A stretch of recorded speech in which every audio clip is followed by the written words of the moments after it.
decirlo, pero lo voy a decir. Nunca voy a entender cómo nos pueden criticar por cantar canciones como esta. No lo entiendo. Bueno, Cristo es el Rey esperado. Cristo es el Rey esperado. Eso es lo que estamos viendo los últimos jueves, si os lo veis, los últimos 3 jueves lo hemos estado viendo dentro del pasaje de Hechos capítulo 13, versículos 16 al 41, donde Pablo, como acordáis, está predicando en una sinagoga. Y hemos visto distintas situaciones, distintas cosas en este texto, por el que Cristo es supremo, por ser ese Rey esperado. Y en la tarde de hoy, rápidamente, también de forma sencilla, nos vamos a centrar en el versículo 34 de ese pasaje, de esa predicación de Pablo, donde vamos a ver también que Cristo es el supremo Rey de misericordia. Cristo es el Rey de misericordia. Así lo podríamos titular en esta pequeña palabra en esta tarde. Dice Hechos capítulo 13, versículo 16 al 41, volvemos a leer esa exposición, esa predicación de Pablo. Dice allí Hechos 13, 16 al 41 que Pablo se levantó y haciendo señal con la mano dijo: hombres de Israel, y vosotros que teméis a Dios, escuchad. El Dios de este pueblo de Israel escogió a nuestros padres y engrandeció al pueblo durante su estancia en la tierra de Egipto, y con brazo levantado los sacó de ella. Y por un periodo como de 40 años los soportó en el desierto. Después de destruir 7 naciones en la tierra de Canaán, repartió sus tierras en herencia. Y todo esto duró como 450 años. Y después de esto les dio jueces hasta el profeta Samuel. Ellos pidieron un rey, y Dios les dio a Saúl, hijo de Cis, varón de la tribu de Benjamín, durante 40 años.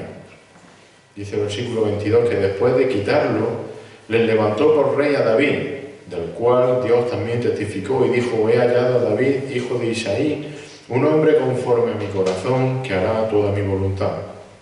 Y de la descendencia de éste, conforme a la promesa, Dios ha dado a Israel un Salvador, Jesús. Después de que Juan predicó, antes de su venida, un bautismo de arrepentimiento a todo el pueblo de Israel. Cuando Juan estaba a punto de terminar su carrera, decía: ¿quién pensáis que soy yo? Yo no soy el Cristo, mas he aquí viene tras mí uno de quien no soy digno de desatar las sandalias de sus pies. Y dice el versículo 26, sigue diciendo Pablo: hermanos, hijos del linaje de Abraham, y los que entre vosotros teméis a Dios, a nosotros nos es enviada la palabra de esta salvación, por los que habitan en Jerusalén y sus gobernantes, sin reconocerle a Él, es decir, a Jesús, a Cristo, ni las palabras de los profetas que se leen todos los días de reposo, cumplieron estas escrituras condenándole, y aunque no hallaron causa para darle muerte, pidieron a Pilato que le hiciera matar. Y cuando había cumplido todo lo que estaba escrito acerca de él, le bajaron de la cruz y le pusieron en un sepulcro. Pero Dios le levantó de entre los muertos, y por muchos días apareció a los que habían subido con él de Galilea a Jerusalén, los cuales ahora son sus testigos ante el pueblo. Y nosotros os anunciamos la buena nueva de que la promesa hecha a los padres, Dios la ha cumplido a nuestro Hijo al resucitar a Jesús, como también está escrito en el Salmo 2: Hijo mío eres tú, yo te he engendrado hoy. Y dice el versículo 34: y en cuanto a que le resucitó de entre los muertos, para que nunca más volviera a corrupción, Dios ha hablado de esta manera. Y dice: os daré la santa y fieles misericordia prometida a David. Por tanto, dice también en otro salmo: no permitirás que tu santo vea corrupción, porque David, después de haber servido el propósito de Dios en su propia generación, durmió y fue sepultado con su padre y vio corrupción. Pero aquel a quien Dios resucitó no vio corrupción. Por tanto, hermanos, sabéis que por medio de Él, de Jesucristo, os he anunciado el perdón de los pecados, y que de todas las cosas de que no pudisteis ser justificados por la ley de Moisés, por medio de Él, todo aquel que cree es justificado. Así que tened pues cuidado de que no venga sobre vosotros aquello de que se hablan los profetas: mirad, burladores, maravillados y pereced, porque yo hago una obra en vuestros días, una obra que nunca creeríais, aunque algunos os la describieran. Que el Señor bendiga su palabra.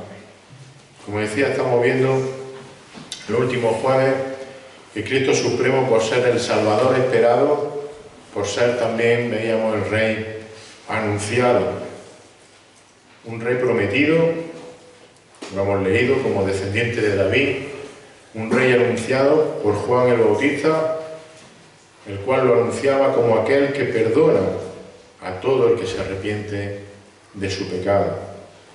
Por tanto, Cristo es el supremo Rey esperado, el supremo Rey anunciado, que vino a ocupar el lugar del pecador y a traer el mensaje de reconciliación entre Dios y el hombre. Veíamos también el último jueves que Cristo es el supremo Rey resucitado. Y por eso, porque Él resucitó, por esa resurrección, podemos nosotros afirmar de todo corazón, con toda fuerza, con toda seguridad, que Dios cumplió la promesa también de proporcionar un Salvador, como estamos diciendo, por medio de su Hijo Jesucristo.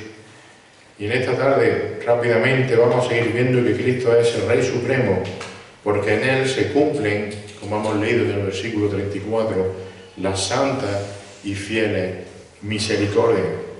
Fieles y santas misericordias prometidas por Dios.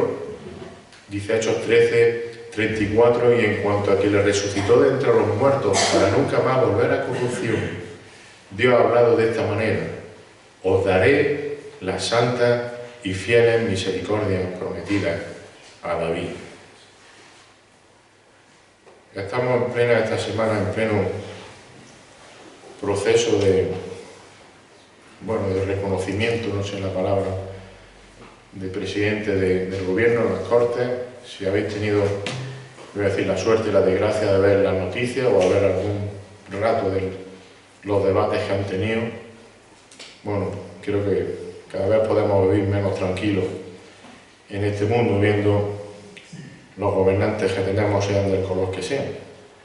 Pero sabemos que los reyes y los gobernantes de las naciones de siempre, y en aquel tiempo un rey, y en ese contexto en el que habla Pablo, son los responsables de cómo vive un pueblo, cómo vive su pueblo. Los reyes, los gobernantes son los máximos responsables, por ejemplo, de la paz entre países o contra sus enemigos. Son responsables también de las victorias en las batallas. En aquel tiempo había muchas batallas. Un rey es responsable de proveer de alimento a su pueblo. Un rey es responsable de proveer justicia entre los conflictos dentro también de su pueblo. Un rey también es responsable del bienestar y de atender las necesidades generales de su pueblo. El rey debe amar a su pueblo, debe estar dedicado a cuidar, a proteger y a bendecir a su pueblo. Eso sería lo ideal. Y si eso fuese así, como consecuencia de ello, el pueblo también, en contraprestación, debe responder con gratitud, mostrando lealtad y obediencia a su rey o su gobernante. Pero como digo, somos conscientes de que esto es una utopía, como se dice, en este mundo. No hay gobernantes así, ni los hombres somos así. Porque sea cual sea el sistema político que predomine en un país, en una nación, el pecado del rey o el pecado de sus gobernantes, esto provoca que ellos, que los reyes, los gobernantes, se aprovechen de su poder y de su posición. Y lo hacen en lugar de buscar el interés del pueblo, de las personas. Están más preocupados de sus propios intereses. No estoy descubriendo nada diciendo esto. Ahora, por otro lado, también los ciudadanos, las personas, el pueblo, afectados igualmente por el pecado que hay en el hombre, pues responden de la misma manera que los gobernantes o que sus reyes, y actúan rebelándose contra la autoridad que tienen esos gobernantes, y actuamos las personas mintiendo, engañando, defraudando unos a otros. Y no hay que poner ejemplos, seguro que todos tenéis. Lo cierto es que ante esto, solamente un rey diferente a lo que nosotros conocemos, a lo que este mundo conoce, puede o podría reinar de manera perfecta y ejemplar. Y ese rey es Cristo, porque Él es el cumplimiento de las promesas de Dios, porque Él es el rey justo que Dios ha provisto.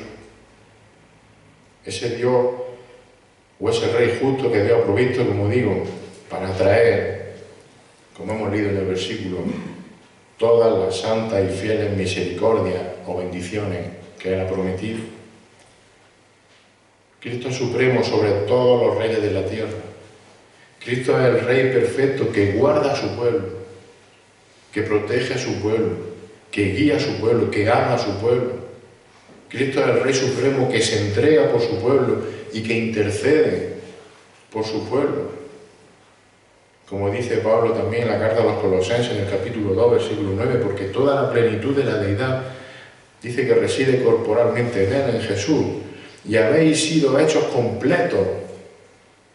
Su Hijo, los creyentes, los que se han arrepentido de su pecado, han sido hechos completos en Él, en Jesucristo, el que es completo en deidad, que dice el versículo que es también la cabeza sobre todo poder y autoridad. Es decir, todos los que hemos sido rescatados de la condenación de nuestros pecados, de la culpa de nuestro pecado, pertenecemos al reino de Cristo. Y por tanto, porque pertenecemos al reino de Cristo, porque hemos sido rescatados por ese Rey perfecto, tenemos a nuestra disposición todo esto que hemos leído. Es decir, somos beneficiarios de forma completa de todas sus santas y fieles misericordias. Esas misericordias que Dios, dice el versículo, prometió en aquel momento a David. Ahora la pregunta para nosotros es cómo respondemos ante esta realidad. ¿Vivimos o descansamos? ¿Descansa nuestra vida, nuestro pensamiento, nuestras ansiedades, nuestros problemas, que los tenemos, descansan en esas santas, fieles misericordias de Dios? Porque tenemos que confesar, y yo soy el primero, que con demasiada facilidad, o en muchas ocasiones, acudimos, buscamos ayuda, buscamos soluciones, o en personas, o en la sabiduría de este mundo, en las técnicas de este mundo, en el conocimiento de este mundo, que no digo que sean malos, son necesarios, pero acudimos en muchas cosas para ellos. Confiamos en nuestras propias fuerzas, confiamos en nuestras propias capacidades, en nuestra experiencia, en nuestro trabajo, en nuestras posesiones, que como digo, son necesarios. No hay que desdeñarlos, no hay que quitarlos, no. Son necesarios, los necesitamos. Pero ¿dónde está nuestra confianza? ¿Está en aquel que prometió las santas y fieles misericordias? ¿O está en lo que nosotros sabemos o podemos hacer? Y quizá por ello el Señor también, para que aprendamos a depender de Él, permite en ocasiones que pasemos por situaciones que superan nuestras capacidades, situaciones que superan nuestras fuerzas. Por eso hay veces que nos quita aquello en lo que tenemos puesta nuestra confianza, en vez de tenerla puesta en Él. Te lo voy a quitar todo para que aprendas que no dependes de eso, que dependes de mí. Porque Cristo es el supremo Rey que cuida y que bendice a su pueblo. Él es el Rey esperado por el cual Dios provee, como hemos leído, sus santas y fieles misericordias. Y mirad, si somos su hijo, si somos, como decimos, sus súbditos, si somos los herederos de ese supremo rey, entonces podemos con toda seguridad, a pesar de las adversidades en las que sean, podemos estar siempre confiados en que nuestro Señor, nuestro Rey, es fiel para mostrarnos su misericordia. Y ese es nuestro gozo, esa es nuestra felicidad y esa es nuestra tranquilidad en mitad de la prueba, en mitad de la angustia, en mitad de lo que no entiendo, en mitad de lo, Señor, ¿por qué a mí? ¿Por qué a mi hijo? ¿Por qué a mi mujer? ¿Por qué a mi amigo? No lo sé. ¿Por qué? Él provee su santa y fiel misericordia. Así que Cristo es el Rey esperado, el Rey anunciado, como decíamos, el Rey que resucitó. Por tanto, podemos confiar que también Él es el Rey que provee misericordia. El nacimiento, la vida, la muerte, la resurrección de Cristo es la mayor muestra de la fidelidad de Dios. Cristo es el Rey esperado por el cual Dios provee su santa y fiel misericordia, repito. Así que la muerte y la resurrección de Cristo es la mayor muestra de amor y de misericordia de Dios hacia el hombre, hacia nosotros. Es una muestra de amor y una muestra de misericordia que tienen un propósito final. Ese propósito es de traer gloria a Dios y solamente a Dios. Nosotros nos beneficiamos de ella, pero la gloria es solo para Dios. Así que Cristo es el Rey Supremo porque, como estamos repitiendo en esta tarde, en Él se cumplen las santas y fieles misericordias que Dios ha prometido. Y mirad su mayor misericordia. Porque muchas veces pensamos en las cosas que nos ocurren diariamente. Como digo, todos tenemos problemas grandes, unos más grandes que otros, situaciones complicadas. Y no hay semana que no nos surja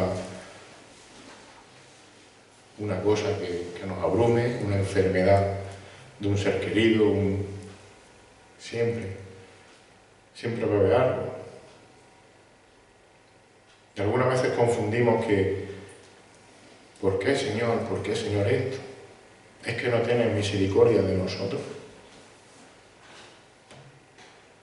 Mirad, su mayor misericordia, lo hemos leído en esa predicación de Pablo, es otorgarnos, darnos, regalarnos el perdón de nuestro pecado, solamente, simplemente, por creer en su Hijo Jesucristo. Esa es su gran misericordia. Esa es su gran promesa, a la cual podemos aferrarnos con toda tranquilidad, en la cual podemos descansar, no un tiempo en esta tierra, sino por toda una eternidad. ¿Cuál es esa promesa? Versículo 38 de este capítulo 13 de Hechos. Dice allí Pablo: por tanto, hermanos, sabed que por medio de Él, de Jesucristo, os he anunciado el perdón de pecados. Y sigue diciendo, y que de todas las cosas de que no pudisteis ser justificados por la ley de Moisés, si todo aquello que era imposible que os librase de una condenación eterna, porque era imposible que os libraseis de eso, dice que por medio de Él, por medio de Jesucristo, muy sencillo, todo aquel que cree es justificado. Todo aquel que cree es perdonado. Y por tanto, recibirá la promesa, la misericordia de una vida eterna que no merecía. Así que Cristo es el Rey Supremo porque en Él se cumplen esas santas y fieles misericordias. Que todo aquel que cree, como hemos cantado, un día le verá cara a cara. Y no será un rato, será para siempre y eternamente junto a Él. Cristo es el Rey Supremo porque en Él se cumplen sus santas y fieles misericordias, las fieles y santas misericordias prometidas por Dios. Por tanto, solamente a nuestro Rey Supremo sea toda la gloria. Señor, te damos gracias en esta tarde, Señor, porque habiendo tu palabra de forma sencilla, Señor, una y otra vez, vemos, Señor, tu amor, tu misericordia, tu gracia derramada hacia personas, Señor, que estábamos perdidos por nuestro delito y nuestro pecado, Señor. Y no es por nada que nosotros podamos hacer, no es por ningún esfuerzo que nosotros podamos hacer, no es por nada que nosotros podamos comprar, sino que es solo por tu misericordia, por tu fidelidad a tu palabra, a tus promesas. Señor, que en la cruz de Calvario podemos encontrar y recibir la salvación que solo tú puedes dar, Señor. Gracias por ello, Señor. Gracias por perdonar nuestro pecado. Gracias por justificarnos delante del Padre. Y gracias porque podemos confiar de que pase lo que pase, de que ocurra lo que ocurra en esta tierra, Señor. Tengamos la adversidad que tengamos, tenemos la seguridad y la certeza de que vamos a estar en la eternidad junto a ti, Señor. Señor, te rogamos que tu palabra siga llegando hasta los corazones de personas que todavía no han venido ante ti, Señor, con arrepentimiento en su corazón. Señor, que tu Santo Espíritu transforme corazones, rompa corazones de piedra, Señor, y lo haga volverse a ti, Señor. Tú tienes poder para hacerlo y eres el único que tiene poder para hacerlo. Señor, y te rogamos que sigas haciéndolo, Señor. En el nombre de Jesús. Amén.